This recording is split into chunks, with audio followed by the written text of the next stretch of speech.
listening to Russian music. So, I have a question for you, dear friends. What kind of musical instruments do you know? Guitar? What? Piano! Piano?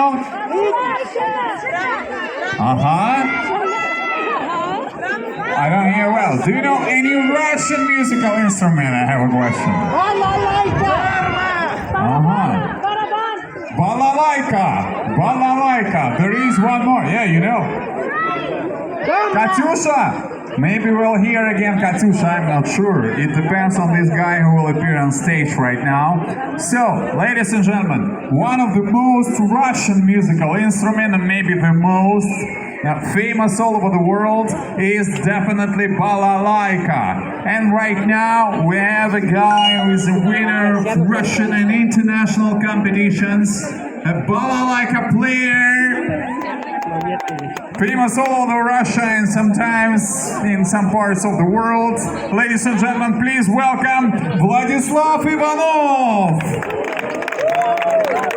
directly from Moscow to the stage for you.